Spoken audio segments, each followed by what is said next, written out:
Right, a little review. Extreme value theorem, if f of x is differentiable, and remember differentiable implies that the function is also continuous, on this closed interval a to b, then f of x is going to obtain an absolute max and an absolute min on the interval from a to b, including a and b, or any number in between, at either the endpoints or at a critical value, which, by the way, has to happen between a and b. All right, so Rolle's theorem is just an extension of the extreme value theorem. So here, if we have f of a equals f of b is equal to 0, that means that these 2 points are x-intercepts. So we could add that in there. These are x-intercepts. And f of x, of course, is differentiable on a to b, therefore continuous. Then there has to be a c someplace on the interval from a to b, whether it's a and b, we don't know, but it's definitely someplace on the interval, such that f prime of c is equal to 0. And it seems, pretty logical that this is just an extension of the extreme value theorem. So let's kind of look at it as 2 cases. So case 1, let's assume that f of x is in fact the function 0. So if f of x is equal to 0, then if we take an a and a b on the x-axis, and we draw in f of x equals 0, at least between these 2 points, this is what our function would look like for the interval a to b. So if we talk about f of a is equal to 0, f of b is equal to 0, that's obviously true. It is differentiable. It's just a line segment between the 2 points. And the slope of that line segment happens to be 0. So f prime of x is also equal to 0. So this is true for all x on the interval a to b. So c can be any number between a and b, literally every number from a to b. All right, so that's case 1. Case 2 is much more interesting. Case 2, we have, of course, f of a and f of b equal to 0. And then we have, for some x's on this interval, we have f of x is greater than 0. In other words, there's some positive values to this function. Now remember, this function is differentiable, therefore it is continuous. So if that is true, then our graph is going to look like this. Here's A, here's B. These are 2 points that are definitely on my graph. And then there is some x that is greater than 0. So this is one of those x's, this point up here. Now, if this graph is continuous, the graph has to somehow move from A to this point and then back to B. So it doesn't matter how it moves, but it has to be differentiable and it has to be continuous. So no matter how you draw it, you're going to get, some kind of curve like this. Or the curve could go almost anywhere else. It could actually go up here if you want and then come down. That would be perfectly fine. We're not saying that point is a maximum. So let me draw that one. That one's actually more interesting. So we got a graph that maybe does something like this. All right, so one of those x's is definitely positive. Therefore, it forces the graph off of the x-axis, unlike this one over here. So if it forces it off the x-axis, then we have f of x is differentiable on a to b, and f of x is going to obtain an absolute max and a min, and that is going to happen at f prime of x is equal to 0. So that means someplace in between a and b, there has to be this value c, where the tangent line is horizontal. And therefore, Rolle's theorem works. Because if that's a horizontal tangent line, then we have f prime of some value c is equal to 0, And C is definitely on the interval from A to B. And the same becomes true as if you let some x's, f of x's be less than 0 below the x-axis, and then you'd have an absolute minimum. So this point would be our absolute maximum. Let's change the color. And it is also where the tangent line is equal to 0. The slope of the tangent line is equal to 0. All right, so that's Rolle's theorem. So let's go to the mean value theorem. And first I'm going to show you a video demonstration of where it's coming from and then the math behind it. Is the basis for the mean value theorem. And here we have, a function, f of x, and I've drawn a secant where x is equal to a and b down here in this corner. So as I move a and b across, there's a picture that I draw, and this picture is the distance between the secant and f of x, and also the distance between a point on the function and the line. So I'm comparing two different things, and the reason for this is we're going to relate this back to Rolle's theorem and talk about when things happen. So we have the distance between the two functions, and we have the distance between a point on the function and the secant line. So as I move this across the interval between a and b, you'll notice that the hypotenuse of this triangle is getting longer, and so is that leg, the reddish leg, getting longer with it. And then we're going to discuss why that is so. So as we get further down here, notice they're shrinking again and heading towards 0. That's the important part, that the distance between the two functions and the distance between the point and the function are approaching 0. On both ends, by the way. Let's talk about this picture a little more specifically. So here's the math behind that picture video I had earlier. So here we have the same picture, and all I've done is added in this extra triangle. And it's the same thing as if I moved x over to this location over here. And what I'm going to do is I'm going to take my picture and I'm going to rotate it so that the line becomes horizontal, the secant line.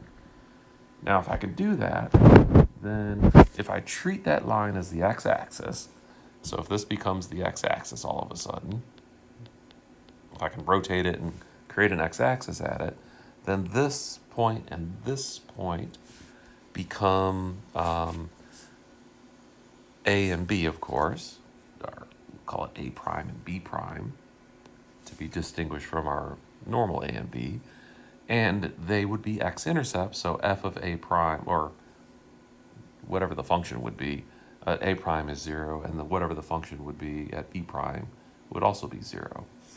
And then what we would be looking for is the critical value so that we could find the tallest or the biggest distance between here and here so that we could talk about the maximum point on the interval.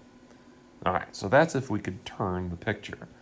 So we need the two triangles to be able to prove that if we turn the picture or if we talk about the distances here, we're looking for a maximum. All right, a couple other things on this picture.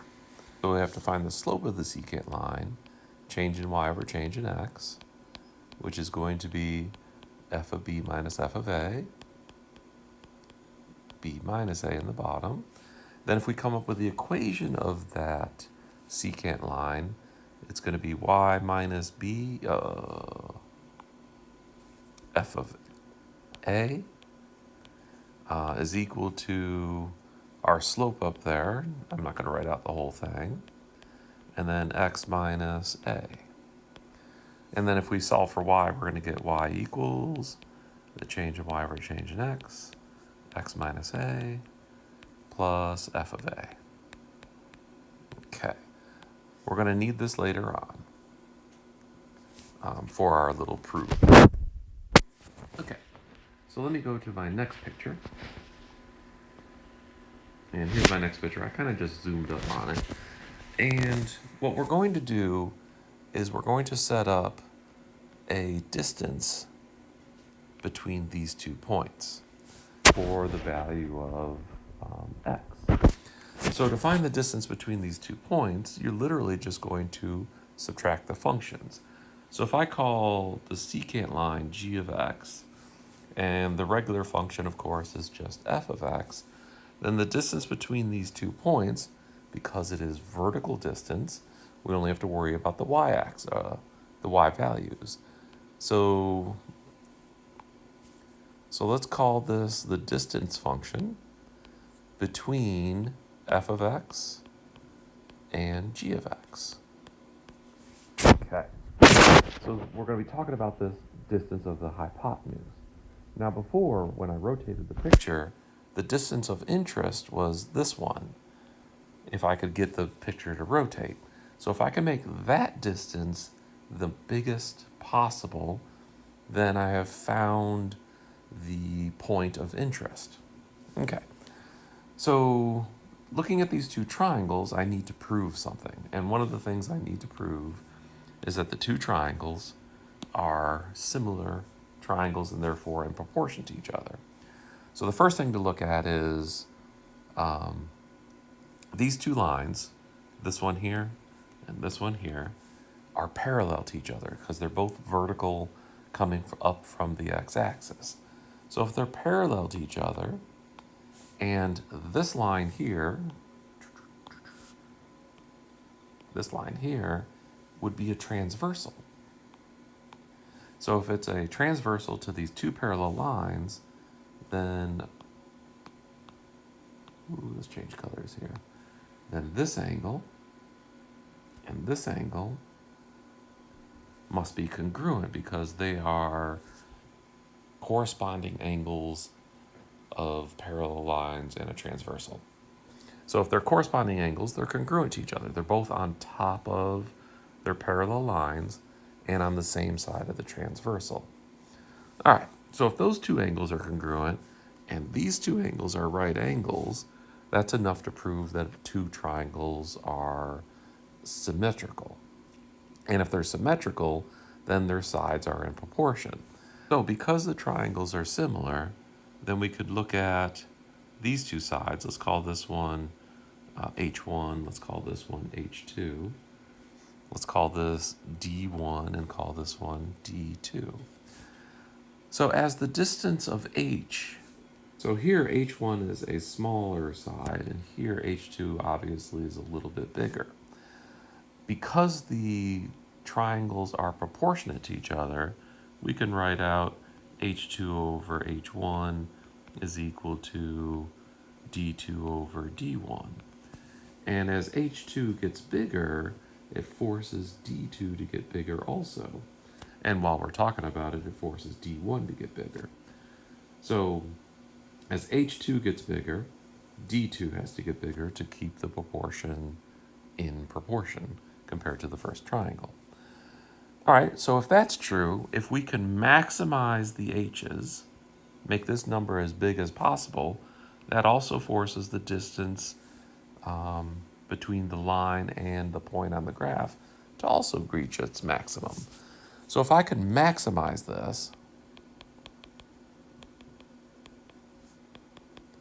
then I'm also maximizing the distance between the point on the graph and the secant line, which, remember, when we rotated it, is actually Rolle's theorem, and we're looking for when the derivative is equal to 0-ish. All right, so if we can maximize this, this would be awesome. So let's maximize it. Let's create our function. So down here, d of x is equal to f of x. And I'm going to replace g of x with what it's really equal to, which is f of b minus f of a over b minus a times x minus a plus f of a. Okay, that's the equation of the secant line. All right, so if I can maximize the d of x, I'm maximizing the side that I'm really interested in. And we can jump into Rolle's theorem. To make this function fit Rolle's theorem, we're going to have to find a few things. And one of the things we're going to have to find is d of a. So if I find d of a, this becomes f of a minus, well, this thing, I'm going to write it as just changing y over changing x. And then this becomes a minus a, and then this becomes f of a. All right? Now, this being a minus a is 0, and that's why I wrote changing y over changing x, because 0 times anything is 0. So then this boils down to f of a minus f of a, and we find that d of a is equal to 0. So that's one x-intercept that we need. The other one we're going to need is d of b, and this is a little trickier. So d of b makes this f of b minus, and now I need to leave this in here, f of b minus f of a over b minus a times x minus b minus a, because x becomes a b, and then plus f of a. All right, so let's simplify this. So this is d of b equals, well, the first thing that's going to happen is this b minus a and this b minus a are going to cancel. So that leaves me with f of b minus, and then I'm going to have to distribute this negative sign through the entire inside. So that'd be minus f of b plus f of a, and then that negative is going to come all the way down here to make this minus f of a. Therefore, the distance function at b is also going to equal 0. And that makes sense because when we designed this, as we move from left to right, when we started the distance, they had a common point, and when we ended the distance, they had a common point. So those distances should be 0. All right, so the beginning of Rolle's theorem checks out. Oops. D of A equals D of B is equal to 0. By the way, d of x is also differentiable.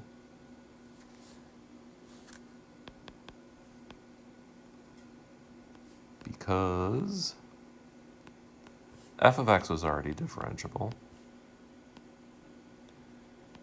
And g of x is a line, therefore it is differentiable. And difference of differentiable functions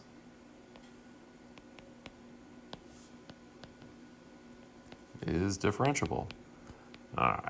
It's kind of a wordy way of going about it, but I did have to prove that d of x is a differentiable function. So d of x is differentiable because f of it already was differentiable. G is a line, which is also differentiable. And the difference, this should,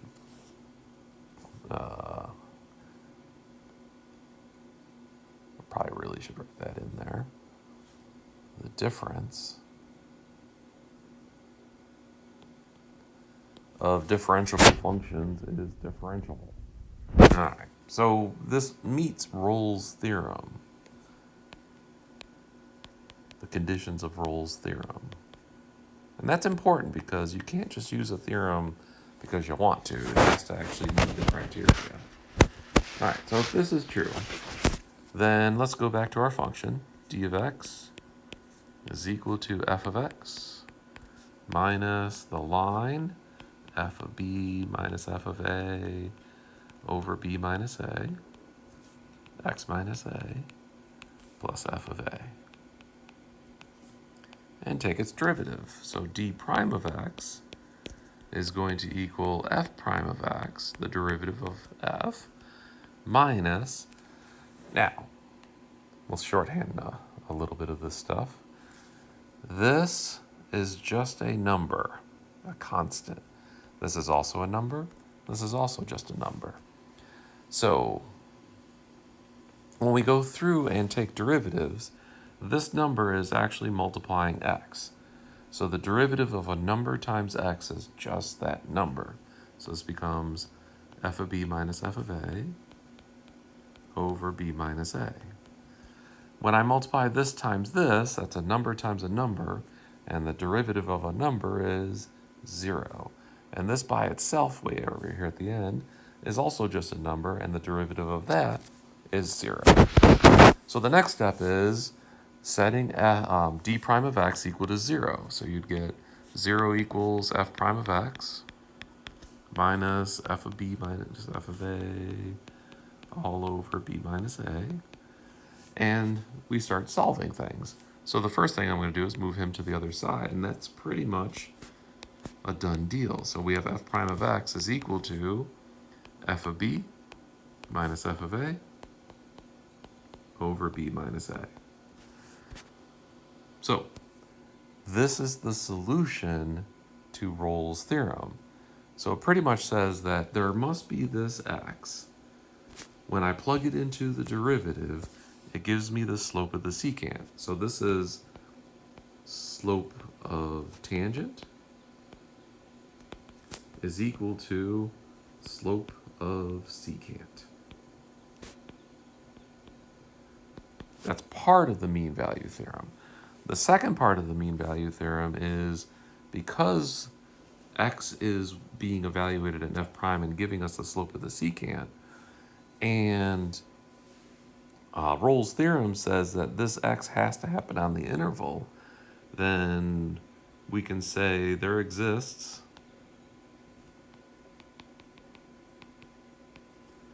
a c on this interval from a to b such that f prime of c is equal to f of b minus f of a over b minus a. And that's really important to be able to say that the c is between a and b, or on that interval. So this is the mean value theorem.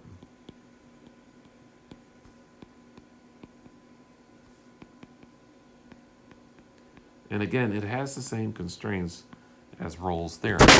The function has to be on a closed interval, and it has to be differentiable on that closed interval.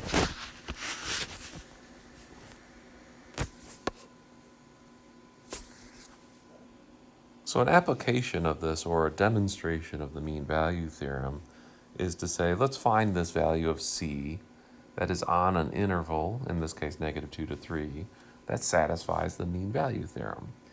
So let's give it a function, f of x is equal to, it doesn't even matter what the function is, x squared minus 3x plus 2.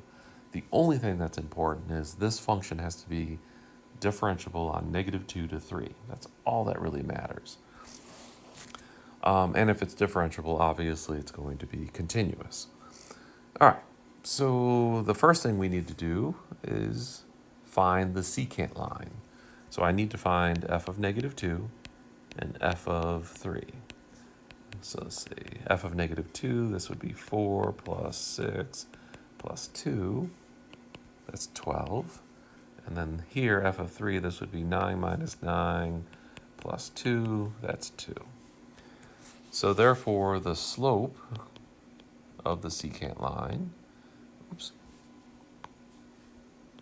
is going to equal 12 minus 2, the y values difference, over the x values difference, -2 minus 3, -2 minus 3. So this becomes 10 over -5, so the slope is -2. So the slope of the secant, and I want to show that that also implies that there's a slope of a tangent that's equal to this. So then we're going to have to find f prime of x. Let's go with this color.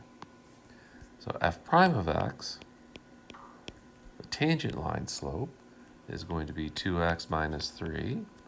And I'm saying that has to equal the slope of the secant line. So we're going to get -2 is equal to 2x minus 3. That becomes a 1. And we find that x is equal to 1/2. So when x is equal to 1/2, the slope of the tangent line of this graph is parallel to the slope of the secant line. That's the cool thing, because when slopes are equal to each other, the lines are parallel. And also notice that 1/2 is on the interval from -2 to 3. this 1/2 is what C is equal to for this problem. So C is the number that we were looking for that satisfies the mean value theorem. So here's a picture of that last situation. So the blue graph here obviously is the function. And this being A is not the point A, it's actually down here where A is equal to -2. And B is over here, and it's coming from +3. So the interval's from -2 to 3. And the black line is the secant line between A and B. So here is the C value, which was 1/2. And that's the point on the graph, 1/2, 3/4. And then here's the slope of the tangent line hitting that point and going off. And you'll notice that the two lines are parallel.